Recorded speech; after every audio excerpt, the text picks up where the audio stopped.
My dearest Adelaide, not much time to write today, but I pray this letter finds you and young Beauregard well.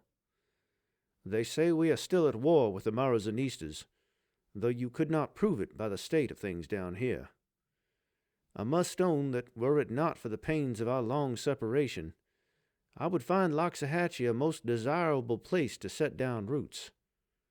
Perhaps when this unpleasantness is through, and we are the rightful masters of Cuba, you might be able to join me. Regardless of where that happy reunion shall take place, I yearn for it with all my heart, and pray that we shall be reunited in God's good time. I remain eternally yours, Thaddeus. Private Thaddeus McGillicuddy, 3rd New York Spears, 8 August, 300 BCE. Welcome all. I am your presenter, Doc Edo, and this is Season 3, Episode 8, Letters from Far-Flung Places. Welcome back to another magnificent episode of everyone's favorite robot deathmatch, the Civilization Battle Royale. This week, your host is me, longtime R-Civ Battle Royale contributor, power ranker, writer, and person who gets pinged every time there's an airplane accident, Admiral Cloudberg. I'm sure I'm already familiar to most of you, so let's jump into this together. First, we have the PR slide. No, wait a minute. As usual, we have our current map, thanks to Varea. If you have a few bucks to spare, don't forget to join the list of fine people who donated to the CBR on Ko-Fi. Without your donations, this season would literally not have been possible. The Permians are number 1 in the power rankings for the 7th week running, but this week was their closest call yet. If just one ranker had changed their mind, Brandenburg would have been here instead. And with that, time for the action. On board the Kilwa Trireme off Tirunelveli, one of the greatest Swahili cartographers was putting the finishing touches on a map of the coast of Asia. So, there's this huge bay northeast of Pandya, and we need a name for it, he said. I'm thinking something like the Bay of Bengal. All in favor? And just like that, a ripple of harmony spread out across the multiverse. On the actual slide, there are a lot of wars going on, namely Kokang versus Cambodia, Bengal versus Kokang, and Afghanistan versus Pandya, but it doesn't seem like much progress is being made in any of them. Bengal has also settled a new city in the Andaman Islands. Above the floodplains of the Nile, the sky opened up, a bright light was seen, and the booming voice of Aten proclaimed, Chieftain Akhenaten has made peace with Chieftain Idris Deby. And just like that, the Egyptian capital was saved. Ish. Just moments before taking the city, Chad has pulled away, but if Yemen can get a melee unit there in the next few turns, it could still fall. I'm not holding my breath, though. Off the coast of China, it's settler spam for days. A Ming settler is heading east past Japan, while 2 Kokang settlers approach Taiwan, and another Ming settler heads north through the Yellow Sea. Where will they settle down? To be honest with you, I have no idea. In the teeming megacity of Koromoro, Arauni has built the Parthenon, giving him a free, pre-filled great work of art slot. And that's it, actually. Not the greatest world wonder, is it? It looks pretty, though. Or it would if I could find the model in this picture, which I can't. Back in Southeast Asia, the second longest running current war on the cylinder comes to an end as Olive Yang makes peace with Norodom Sihanouk. Several episodes ago, this war resulted in Kokang capturing Siem Reap, but not much has happened since then, as Kokang struggled to push through forests, jungles, and marshes of Cambodia. In the background, Ming decides to have a go at Cambodia instead, as if they would be any more successful. On the Han-Gokturk front, Guzang is in trouble as the Turkic invaders surround the city on 3 sides, but farther to the west, Scipio Africanus is leading a Han counterattack. He keeps muttering something about salting the earth and Carthago delenda est, but everyone just ignores him. On the steppes of southern Russia, the Permians continue to push against Khazaria. Balanjar fell in episode 7 and appears secure, but so far Azuke hasn't managed to put more than a scratch on the almost undefended city of Derbent. Off on the far left side of the screen, we catch a glimpse of the first new settler Vladimir has produced since the start of the game. In Brandenburgish Scandinavia, the Turkish great prophet Bodhidharma has landed near Oranienburg to spread the tenets of Sunni Islam. I bet that's not a sentence that has ever been written before. It's also worth noting how beefy Lithuania is looking. If they moved that army across the Baltic, they could probably sweep Brandenburg out of Sweden. Not content with Scandinavia, a Brandenburger settler has appeared off the coast of Scotland, promising to expand Frederick William's influence westward toward the Atlantic. But whether he will actually settle on Scotland, or has his sights set on further lands still, remains to be seen. The Arapaho-Comanche War is rapidly bearing fruit, as Pretty Nose smashes Penataka into the yellow after just one turn of conflict. The city will fall imminently, but whether Arapaho has what it takes to eliminate the Comanche entirely remains to be seen. Incredibly, the far-flung detachment of Botswanan triremes has managed to batter Melange down to yellow health. I have no idea if they can keep it up, but if they take this city, that would be pretty awesome. Still stung by the loss of San Juan del Monte to Indonesia, Aguinaldo decides to save face by attacking Cambodia. It's unclear how he thinks he'll be successful when his attacking army is smaller than Cambodia's defending army, but, I don't think he was thinking that far ahead. After a somewhat sleepy start, the Maori are finally picking up the pace of their expansion into Oceania. The city of Watiwatihoe is the latest addition, and another settler is heading northwest, possibly towards Australia. Could we soon see Player 3 entering the continent?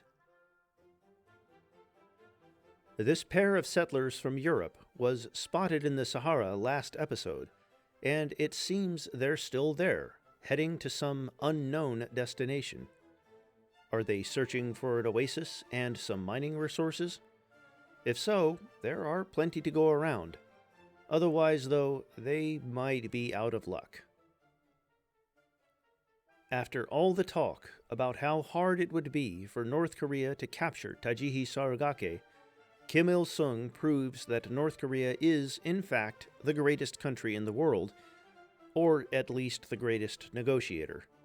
That's right, Mori Motonari has given away his Korean colony to North Korea in a peace treaty, kicking himself off the mainland. Bravo, Mori. Bravo. Anyway, is it just me, or is North Korea starting to look kind of beefy? The Gokturk horde encounters its first battlefield success as Bumin Kagan rolls into Guzang on horseback. The assault on Linzi has been much less successful, but who cares? Victory is victory, and for the Gokturks, this is a pretty important one. all but ensuring that Han is boxed out of northern China. One Han settler remains in the area, but if Wu isn't careful, it'll get snapped up in a hurry. A couple of distant South American civs declare war on the Seminole, but it's unclear how they'll reach Cuscahuilla. This would be a good time to mention that the Seminole are also still at war with Central America, but so is FDR, so they're protected for now. A few damage notifications in the bottom left indicate that naval skirmishes between Central America and America are ongoing. The Gokturks settled an undefended city right next to the Ainu, and Shakushain responded by declaring war on Turkey? There seems to have been some Turk fusion. Aha! Shakushain has a friend. The Vsevolod of Vladimir also jumps in with a declaration of war against Turkey, and this one could be serious. Adana is sitting on the wide-open steppe with 9 defense strength and a single warrior protecting it, while a large Vladimir army lurks just across the river. Unless Ataturk has friends in high places, this city could fall. Also on this slide, settlers from Lithuania, the Permians, and Vladimir compete to settle northern Russia, while the Permian siege of Atil, the Khazar capital, looks set to begin. Although it was a valiant attempt to bring down a behemoth, Ian Khama is forced to conclude that his war with Angola has failed, and he agrees to make peace. Botswana didn't capture any cities, but they did manage to keep Angola on the defensive the entire time, which is really saying something. An overview of Turkey suggests that their army is a little thin, although they may have more units down off the bottom of the image attacking Egypt. That said, it's not clear who besides Vladimir could even threaten them, so maybe it doesn't matter that much. Make sure to glance in the top right corner, where the Permians have bombarded Derbent down into the red. After just a few turns of war, Arapaho forces overwhelm Penateca, reducing the Comanche back to one city. I suppose it was fun while it lasted. Over in Asia, Bumin Kagan decides to stop while he's ahead and makes peace with Han, keeping control over Guzang. The Han settler has escaped, however, and seems to be heading toward Manchuria. The Permians continue to advance against Khazaria, capturing and razing Derbent. With only one turn to take it back, Khazaria will almost certainly be unable to prevent its destruction. Besides, Bulan's attention will soon need to turn to his capital, which has begun to take damage as Permian units close in from the north. Despite the fact that most of Australia still hasn't been settled, the Wiradjuri seem to be focusing their attention on wider Oceania, settling a new city in the Bismarck archipelago. Of course, just remember that this will all one day belong to its rightful owner, Timor-Leste. Afghanistan and Pandya finally make peace after 60 turns of war. According to Babylonian records, this was the oldest ongoing war on the cylinder, having started on turn 45 back at the very beginning of episode 3. That title now moves to Central America versus the Seminole, which has been going since turn 48. Also, while we're here, let's give Pandya a round of applause for not giving away a city in the peace treaty this time. Han settled the undefended city of Pengcheng on the doorstep of Pyongyang, taunting Kim Il-sung to declare war. Kim is told of the provocation, but, like the style god he is, he declares war on Turkey instead, because that's what's fashionable these days. Lithuania becomes a nomadic horde, which seems like a good government type for a civ with such a large army. The question is, are they going to use it against anyone? For now, Lithuania seems content to spam settlers, as I can see 2 of them heading into the wilderness in the upper right. 2 Vladimir settlers can also be seen, but it's hard to say where they're going yet. Having run out of space for new cities in South America, the Inca have begun to look west into the vast archipelagos of the Pacific. A settlement has already been made northwest of Easter Island, and another settler can be seen near the Galapagos. I didn't expect the Inca to become a major player in Polynesia this season, but this could spice up the region. In the background, Bengal and Timor-Leste declare war on North Korea, probably as part of an underhanded deal with the Turks. A Malian army seems to be crossing the Sahara to assault the Norman city of Capua, but Robert Guiscard is responding with an African expeditionary force of his own, which he hopes will be able to flank the attackers from the east. Off the coast, Spain has settled a 4th city on the island of Madeira. Also worth noting, there are now 2 Yugoslav settlers in Africa. Don't forget to wave as they go by. Up in Europe, the Brandenburg-Yugoslavia War is still a grindfest, with no signs of progress by either side. Canute can be seen off in the corner of the battlefield, yelling, "I'm here too." But he should watch out for Lithuania, because if Gediminas declared war right now, he would be in enormous trouble, given that those Lithuanian UUs are swordsman replacements. Continuing its impressive expansion, Brandenburg has planted another city in Scandinavia. Lithuania is settling too, however, with 2 visible settlers here, including one which will probably demarcate the border between these 2 great European powers.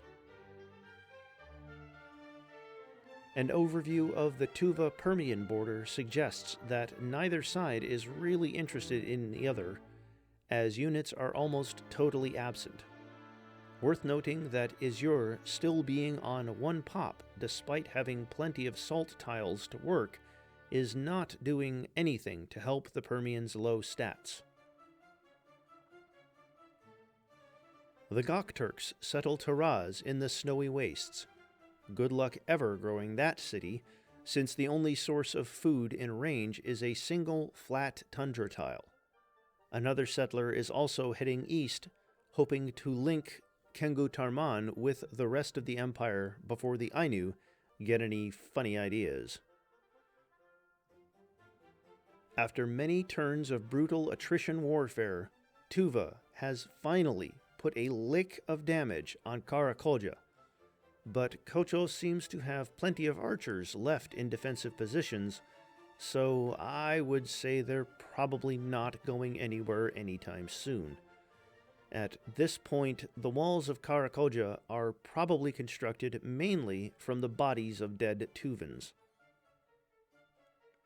Akhetaten's health is beginning to recover, as it seems the Yemeni and Turkish attacks have been repulsed. A surprise outcome for the civ that entered this episode in last place. The power rankers, at least, thought they were done. Instead, the mighty Aten seems to have pulled through for his number 1 stand, after all. Up in the North Caucasus, things are not going well for Turkey, as Vladimir has knocked Adana into the yellow, and the single Turkish warrior defending the city has not received any reinforcements. With only 9 defense strength, I'd be shocked if Adana didn't fall in the next 2 turns. Meanwhile, Khazaria is putting on another impressive defense, as the Permian assault on their capital seems to have failed. Khazar units are now taking up defensive positions around Atil, and the Permians only have one unit in range to attack it, a single archer. Although they have lost several cities, Khazaria really has been tenacious. My speculation earlier has proved correct, as the Maori become the first foreign power to settle a city on Australia. Pukearua is in a great position with access to the Great Barrier Reef and has room for additional cities on either side, should the Maori decide to build them. This is a bad sign for the Wiradjuri, and it's not the only one either. That Yolngu army seems large enough to take a city or two, should war break out in the outback again. One of the most consequential wonders in the game finds its home as Brandenburg builds the Great Wall to keep out the Yugoslavians. Brandenburg was already a tough nut to crack, but this is only going to make it harder for any other European power to bring them down a notch. It's almost overkill considering that Brandenburg is such a strong offensive player that they barely needed to think about defense even before this. Will this be what finally convinces the power rankers to bump them up to the #1 spot? Let's also take a moment to note the Brandenburger great prophet Akiva ben Yosef converting Roskilde, although since Brandenburg doesn't have a religion, it's unclear how they got the prophet, or even what religion it belongs to.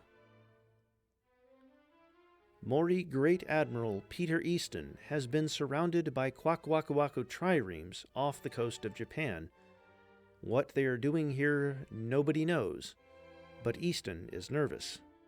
There's a lot of quacking in the distance, drawing closer with every passing moment. Kokang has settled Long Tan on Taiwan, giving us an excuse for a complete overview of their empire. Our favorite lesbian warlord Olive Yang is up to a respectable 9 cities, with 2 more settlers looking for space to make that 11. As a reminder, she's also still at war with Han and Bengal, not that you'd know it. Neither foe seems to have been able to penetrate the mountains on Kokang's borders. Allende continues to solidify his hold over Patagonia by settling Maipo in Tierra del Fuego. There's still room for a couple more cities down here too, and so far there's no sign that anyone other than Chile is likely to grab them. On to the Falklands next. The race for the Sahara begins bearing fruit, or maybe just salt, as Yugoslavia settles Split directly in the middle of the desert. There's still plenty of space though, and settlers from Tetuan, Chad, Yugoslavia, and the Kievan Rus are still racing to grab it. The Sahara is definitely shaping up to be a mess. But anyway, I suspect you noticed the notification at the top of the screen. Fun fact, in Russian, Vladi is derived from Vladet, meaning to possess or wield, and Mir means world, so Vladimir means something like ruler of the world. Vladimir has a long way to go in that regard, but the capture of Adana from Turkey is an important step, to be sure. And honestly, the Vsevolod should consider attacking the Permians next, because they're looking shockingly weak. For the first time in several episodes, we get an overview shot of the Kwakwakawaku. Right now, they have 5 coastal cities all in a neat line, with a 6th in the Aleutian Islands apparently on the way. The Cree look set to grab the inland areas, however, with a settler heading west into the Yukon. Brandenburg is leading an expeditionary force around the western border of Yugoslavia, led by Victoriano Huerta, who in real life was famous for overthrowing the democratically elected government of Mexico in 1913. Yet more evidence that Brandenburg is the villain of this season. Also on this slide, the Anglo-Dutch appear poised to settle in western France, but a huge Castilian army in the area might give them second thoughts. Against the odds, Mali is actually mounting a credible attack on Capua, and with only 10 defense strength, the city is very vulnerable. The Normans have only a single chariot archer with which to defend it, and that might not be enough, given that reinforcements are having a hard time getting to the scene of the battle. Many of them seem to be on track to get intercepted in the Sahara by the main body of Malian forces. Whoa. Okay. Time to totally revise my analysis. Sundiata Keita has thrown a wrench into the situation by joining up with the Anglo-Dutch to attack Tetouan, which seems at the moment to be a major overextension. Fez is distinctly vulnerable to naval attack, and unless Mali can pull off a miracle, Tetouan looks set to recapture the city. Furthermore, Tetouan units can attack the forces sieging Capua from both directions, so the Normans might just be saved by the fact that Keita's eyes are bigger than his stomach. Everyone is scrambling to settle northern Russia west of the Urals. Since we last saw this area, Lithuania and the Permians have settled, while 2 Vladimir settlers are going for 2 of the last remaining spots. Another Lithuanian settler is also heading east, but one of the Vladimir settlers will likely settle first, so it may need to change direction and head into the snow. And then there's the question of who is going to seize Tomyris' copper supply. We all know it has to happen eventually.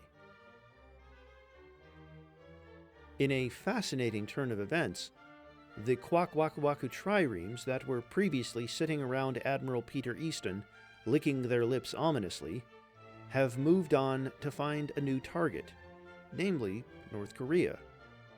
Unfortunately for the Kwak fans, Willie Seaweed has only sent 6 ships and a couple of scouts. This might have been enough to grab Tajihi Saragake, but to reach Chongjin, they have to run a gauntlet of composite bowmen on the mainland and Jeju Island, so they'll be lucky if they even damage the city. Yemen is still trying to assault Akhetaten by landing catapults and warriors on Egyptian shores, but without Moses to part the Red Sea, it's hard to imagine they could get enough units across to defeat the 3 composite bowmen now defending the city. Yemen has founded Hudaydah across the sea from Akhetaten to bring down the required travel distance, but it's unlikely to make much difference. Arwa al-Sulehi needed Chad's help in this war, and without it, her forces are dead in the water, literally. Around the besieged city of Karakoja, Kocho defenders are starting to look a little thinner, and more Tuvan units are beginning to close in around the flanks. The city definitely looks more vulnerable than it did a few turns ago. This has occurred despite the presence of a Gokturk Great General blocking the way after seemingly getting confused about which Blue Army is his. Ming is the latest civ to pile on North Korea, but Yongle seems to have made a critical error. He doesn't have a navy.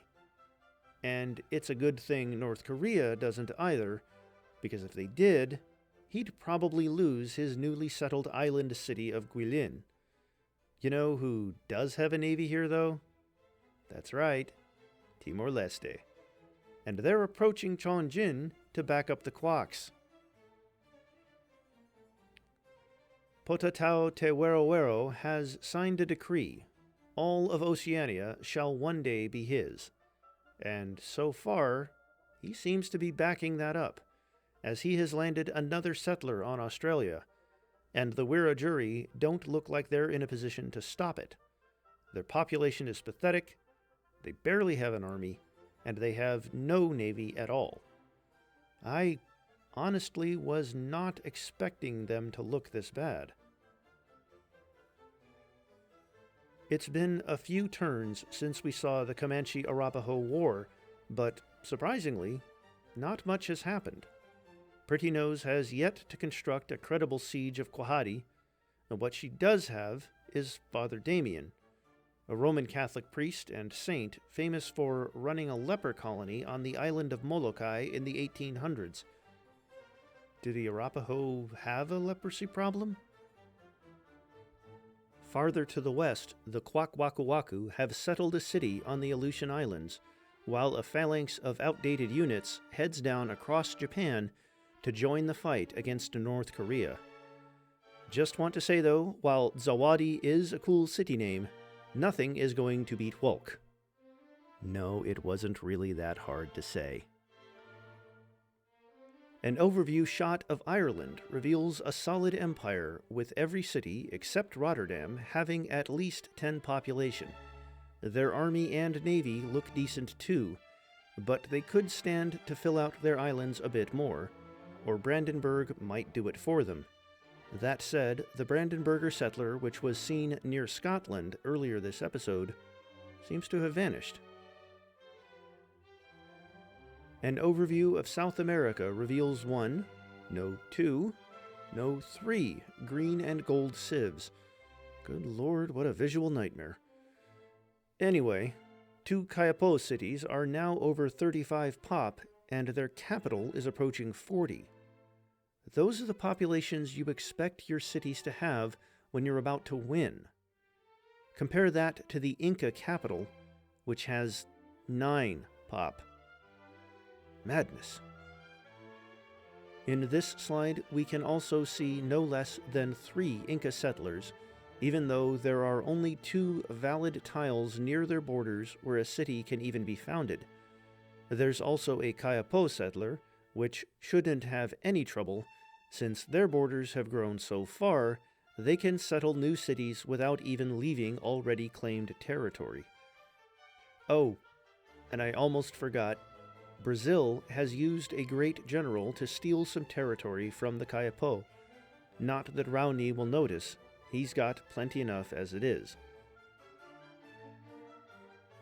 In the battle for North Africa, Sundiata Keita has sent a fleet of triremes north in a desperate attempt to relieve the besieged city of Fes, but he'll have to move fast, because Tetuan now surrounds the city on 4 of 6 sides and is rapidly dealing damage. And in more bad news for the Malians, a couple of Norman units have broken the siege of Capua and threaten to take down the only remaining ranged unit which can hit the city. Not a good day to be Mali. After a long but mostly uneventful war, Central America makes peace with America, presumably to fight their real enemies, Left America and Purple America. The real news here is that a settler which appears to be Brazilian has landed on Hispaniola, narrowly beating a Muisca settler, which seems to have been heading to the same place. After several episodes of seemingly forgetting how to expand, Greenland abruptly notices there's still quite a lot of land nearby, and settles 2 new cities in eastern Canada. An Arapaho settler is moving in to claim the rest while it still can. Let's also take this moment to dunk on Vermont again, because holy shit. In the Caucasus, Vladimir has fully secured control of Adana, and some skirmishes are taking place near Bursa, but with the mountains in the way, it's unlikely that Vsevolod will manage to make more progress. The same can be said of the Permians, who are somehow still struggling to assemble a siege of Atil. I mean, how hard can it be? That's probably what Azuke thought, right before checking out a copy of How to Siege Cities Good from his local library. I bet this book would teach me a lot if I knew how to read, he thought, before loading it into a catapult. The East China Sea conflict begins to heat up as Kwakwakuwaku and Timorese triremes pound Chongjin down to yellow. Of course, the flaw here is that if they do manage to take the city, they won't be able to hold it, because it's surrounded by North Korean land units. But you know what? I believe in the dream. Timorese Korea is coming soon. Some Permian units close in around Atil, dealing a small amount of damage, but Khazaria responds by spawning their unique Great General replacement, the Beck. In addition to the normal Great General effects, it adds XP to mounted units when stationed in a city, and converts enemy cities into tiles to their religion. Considering that Khazaria has neither a religion nor any horses with which to build mounted units, I don't expect this to be terribly useful. In North Africa, Mali is locked in a race against time as its fleet of triremes pushes desperately to prevent Tetouan from recapturing Fez. Unfortunately for Sundiata Keita, it doesn't seem like they'll succeed, as the city is already in the red. Farther to the east, the news is equally bad, as a large Norman army has pressed into the Sahara and all but destroyed the once mighty Malian detachment that was heading toward Capua. Time for a few government reveals. Most civs are tribes, but Afghanistan is a populist republic. Well, that's not going to end well. And Babylon is, amusingly, a monarchy in exile. In exile from what, I wonder? A few more governments. Castile is a principality, and Timor-Leste is now a populist republic, presumably because Timor-Leste is popular. That's what that word means, right? Willie Seaweed is now Prince Willie Seaweed. You will address him by his proper title. As for Kayapo, they are now a populist republic as well, as law speaker Raoni tells the very, very large population exactly what it wants to hear. Mori is now a monarchy, although petty kingdom seems more fitting, seeing as they only have 2 cities. The Mojave, meanwhile, have become a peasants' republic, which is extremely based. Shout out to our anarchist Mojave fan. You know who you are. The Prince Archbishopric of the Anglo-Dutch and the Islamic Imamate of Turkey both proclaim that there is only one God, and it's obviously their God and not the other civ's God. But they also worship the same God. How strange. The Yolngu have become a nomadic horde, which checks out, since they don't have any cities. Take that. Thought that was all? Nope, there's a few slides to go yet. In this one, we note that Kilwa and Angola have made peace, although this war was effectively over after Kilwa captured Quito, since a lake blocked any further conquest. This scene is all about settling.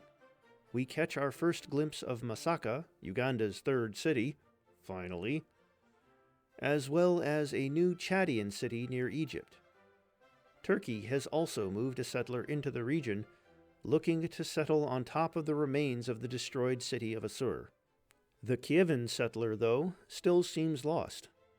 How long will it wander before it finds what it's looking for? In the vast expanse of Polynesia, an Incan settler heads west. What will it find across the Great Turquoise Sea?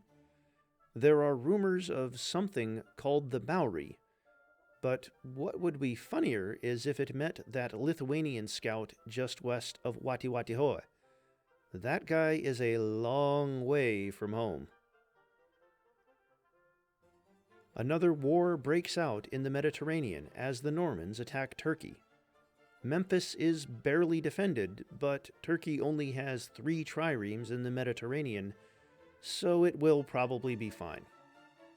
Other than defending Memphis, though, the Normans will have a hard time waging war, since their might is primarily naval, and Turkey's coastal cities are almost impossible to attack from the sea. Over near Salerno, you can also see the Normans' great general replacement, the Conqueror, which gives units extra movement and strength after disembarking and can be expended to construct a courthouse. The Permians were previously a tribal horde, but they have now established a monarchy.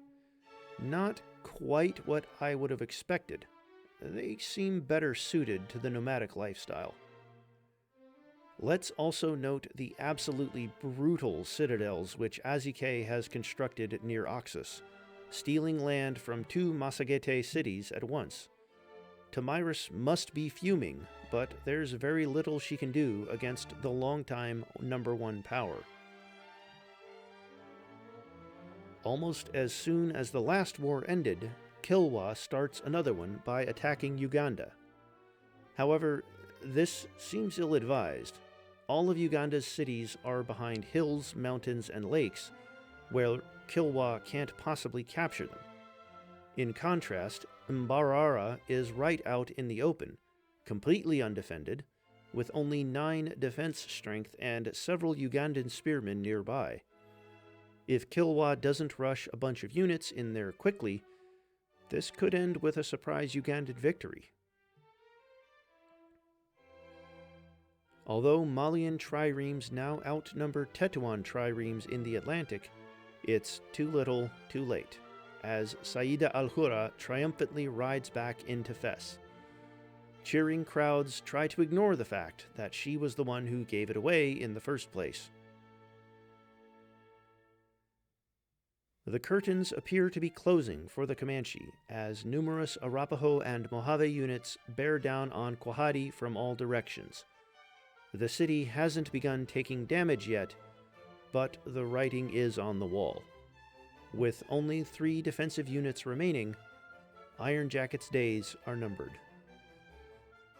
In the background, more civs continue to pile on North Korea, although none of them are nearby. We end this episode with a scene announcing the construction of everyone's favorite wonder, Petra. Windradine has constructed in the Australian outback city of Louis, which has plenty of desert, so it's hardly a waste. It's just a little bit sad that there aren't many desert hills. In that regard, the Mojave capital would have been a much better location. Still, in most seasons, the location of Petra has been considerably more disappointing than this one, so we'll call it a win and end this episode on a high note. Thank you for listening, and we'll see you next time. And once again, this is Doc Ito, wishing those of you who celebrate the holiday a very happy Thanksgiving. Keep your powder dry and your turkey moist. Good night.